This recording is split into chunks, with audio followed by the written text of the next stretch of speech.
Hello, everyone. Welcome back to this week's episode of Mocktail Minutes. Oh my God, my shaker is spilling everywhere. We have Oh my water God. everywhere. Sticky water. Perfect. Ah, Is that? Bailey. And this is Brianna. This week, I am attempting to drink the fruit punch electrolytes from Just Ingredients. I don't think they're terrible. It's not very like fruit punchy, like high C fruit punch, Yeah. but it's got like a mix of fruit taste to it. So Josh didn't like it, but I like them. Yeah. I like kind of like the lower, like not so intense flavored ones. I'm just doing a Rambler, like a carbonated water. It's refreshing. Yeah, It's hot today. it is really hot. It's very humid here. Yeah. I need to water my bell pepper. So I think I told you about how I accidentally planted bell peppers in my landscaping last year. Yes. So I did put them in a pot this year. So we'll see if they grow better because I only had two last year, which is still pretty impressive for just Mhm. becoming mulch. I Yeah. So we're gonna see how they do. But now I got to remember to water it because it's not next to all the plants now. That's funny. Just some bell peppers in your front yard. I think it's funny. I like it. They're pretty. They are. It Yeah. added a little pop of color because our house is like a dark gray, so it needs some. Yeah. Ours too. It's very boring. I need to Very do something in my simple. front yard. Yeah, I got like a hanging basket of flowers with like bright red flowers. I'm obsessed with it. Ew. I know. Except they're dying. They're getting a little hot out there. I know. I don't know how to keep things alive. Yeah, me neither. I try. I try. Hey, my succulents are doing really well though. So You take what you can, you know? in my aloe plant is doing fantastic, and I severely burned myself this weekend, and so that really came in handy. I love aloe plants for that. Just Yeah. like rub it on you. It's like goo. It smells weird. Hmm. You can definitely tell the difference between like the store-bought aloe and like actual aloe. Oh yeah, it's Like I completely different. felt like I smelled like an herb. Yeah. Earthy, you know? Yeah, it's Oh, interesting. I love it. Today we are talking about summer alcohol tips. Our this episode and our next one, they're gonna be quick, short. We say to the point, but we just got on a random bent. But we're gonna stay on track because it's summer. You guys got things to do. We're just gonna get to it. So Hmm. summer and alcohol usually go pretty well together. We're realistic, so let's give you the 411 on what's actually happening Yeah. when you're drinking alcohol and how it's affecting your fat loss. Number Yes. one, your metabolism. It's going to slow fat burning down because your body's trying to get rid of the alcohol. It's a poison. Hmm. Your body doesn't want it. So slows fat burning, and your metabolism like decreases for like isn't it 2 days? Yeah, it's definitely longer than like a day, which is Yeah. why, I mean, if you're having like a night, even if it's like a nightly glass of wine or a cocktail, like you're really like inhibiting and slowing your metabolism, specifically because, like Bailey said, it's a toxin, your body's trying to metabolize it. It's not going to be the fuel you already have as fuel. So like this halts fat oxidation, which basically just means it halts fat burning, which is not really what we want. Yes. Yeah. Number two. Kid in the background. Oh my gosh, I know. Lord have mercy. Just like running through the house. Speaking of alcohol, no, I'm just kidding. The other thing it does is it increases your appetite and it kind of makes you make poorer food choices. So, okay, when we are a little bit inebriated, we are not going to be craving chicken breast. That's not No. what you're doing. Okay. So not only is it, having some physiological impacts on you, but also it's just you're not going to make the nutrition choices that you really want to. So this is going to probably increase the amount of like not so great late night snacking or, those high fat, as in like a lot more fat than you need, high calorie, high carb foods that taste delicious, but not necessarily something you want to be having every single day if you're trying to lose weight in the summer. Mm-hmm. Other thing affects your hormones, lowers testosterone. Men and women, it's both important to have testosterone, especially for the men. You don't want to lower your testosterone, but then it also raises cortisol. So cortisol, I get this question all the time, like, how can I lower my cortisol? Like everyone on TikTok is telling me to lower it. I mean, a lot of times we're missing the basic parts of eating enough, drinking water, sleeping enough, moving our body. These are all things that actually reduce cortisol, but also not exposing yourself to a toxin like every day too. Yeah. And testosterone specifically, it's going to be really important for like that muscle growth and fat loss, which again, if you're like on your workout game, you're really trying this summer, having a cocktail afterwards, especially directly afterwards, is going to inhibit it because it also impairs muscle protein synthesis. So, going on a hike or like doing a workout and then going and grabbing like a beer or a cocktail after, not the most strategic time to do it. Again, it's summer. You're going to do what you will. I feel like that's really normal to kind of like go for a hike, especially here in Texas, and then you go get a beer. But just no, that's probably not the most strategic time to do it if you're trying to be serious. Sleep.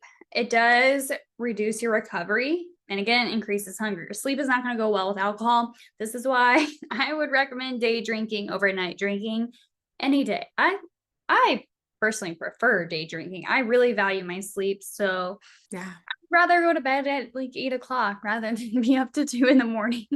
Yeah. Definitely space it out. Like having a drink and then trying to go to bed right after, it's just totally impacting your REM sleep. Even if you feel like I'm getting more sleepy, like it's easier for me to fall asleep, you're not getting good quality sleep, which impacts your appetite, your recovery from workouts, your fat loss, all the things. Yes. Last thing, calories. It's going to add extra non-filling energy. And this is where I think some confusion happens where we have like the carb free drinks, but just because it's carb free doesn't mean it's just like free. Like it's not water. Alcohol does have about 7 calories per gram. So it's actually pretty close to like the caloric density of fat. Mhm. Fat is about 9 calories per gram. So while we talk about don't focus on the calories, like we still have to think about calories too. Like our body runs on calories as Yeah. well. Yeah. You don't want to be, this is where the whole don't drink your calories comes in. Like you're not getting any nutrient benefit from alcohol. So drinking 100 to 800 calories of alcohol when, I mean, that counts. It counts towards your daily energy expenditure. You're also still going to need to eat. And then when you think again, going back to the kind of foods that you want when you're drinking, they're already going to be those really high calorie foods Mhm. like it is. So it's going to add to that. Yes.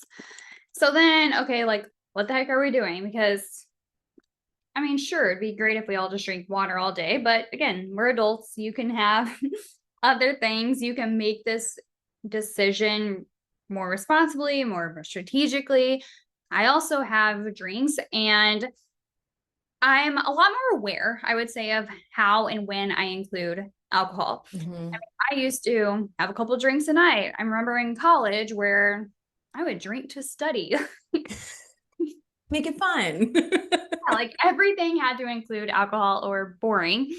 But I feel like as I've grown up, such an adult now, that I did heal my relationship with alcohol and I feel like I just healed relationships overall with myself into I don't need alcohol to enjoy things. I don't need alcohol to go do anything.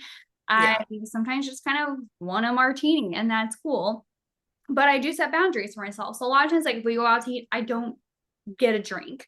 I just do water. I drink more like if we're around the house, or if it's like, you know what, I want to go out, I enjoy the martinis here, then I'll get one. So it's a lot less normal for me because it's not my emotional security blanket. It's not Mhm.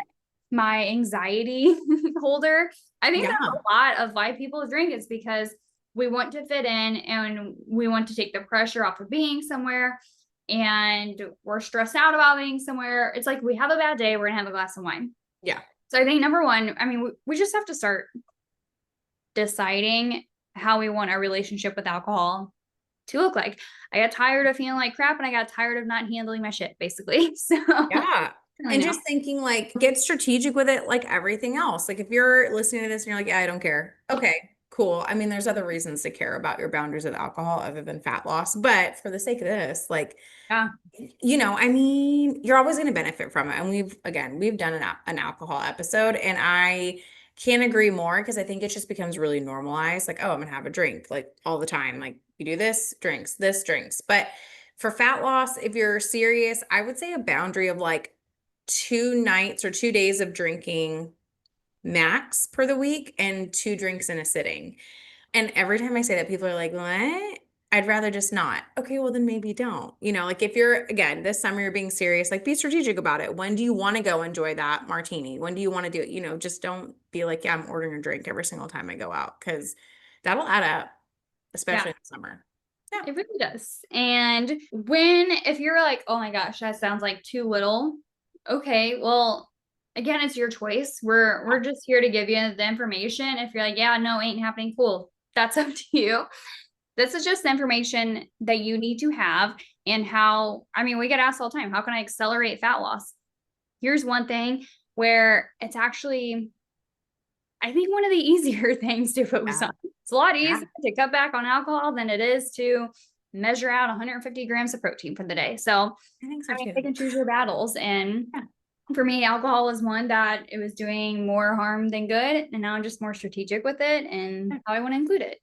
Other things, just like choosing lower impact options, like a dry wine, a liquor, not a liqueur, a liqueur, vodka with a soda water, doing like a hard seltzer because they're typically lower carbs, so they're not going to affect your blood sugar. Yeah, low sugar. Basically, low sweet. sugar. Yeah, low sugar, nothing sweet. I think the most like cleanest is like your clear like tequila vodka. And the more distilled, the better.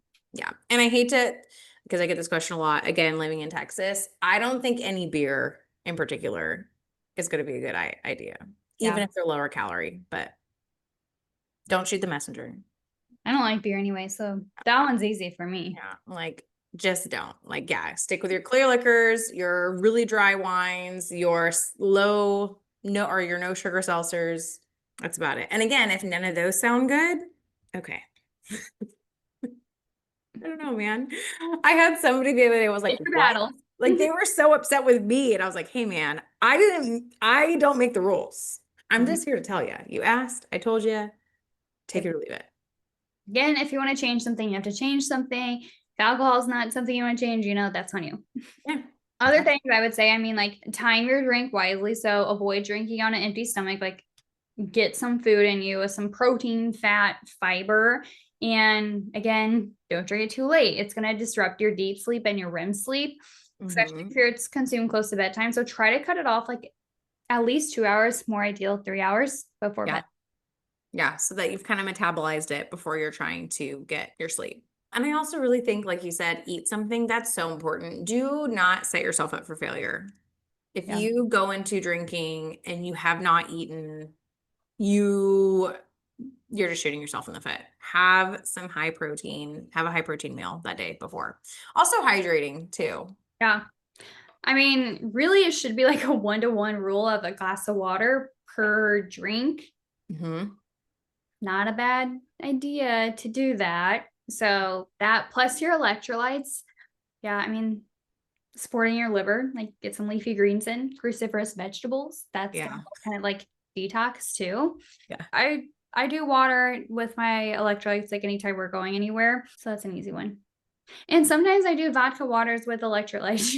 I have done that. I'm all, here you go.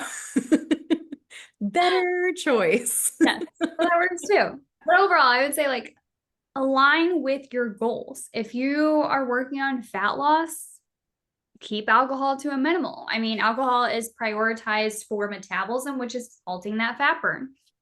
Really focusing on like hormone health. Alcohol affects estrogen, testosterone, cortisol. Women with hormone imbalances, like let's think PCOS, should limit alcohol to less than 4 drinks per month. Yeah. And again, this is not to be like boring. I can't do that. Like if you're like, this is a non-negotiable for me, I must go do this. This is my social time. Again, that's on you. This is just information for you if you choose to go this route. Yeah. And a lot of this, I think it is digging into like, why am I so resistant? Which is a whole nother topic. Yes. But these changes can be really helpful.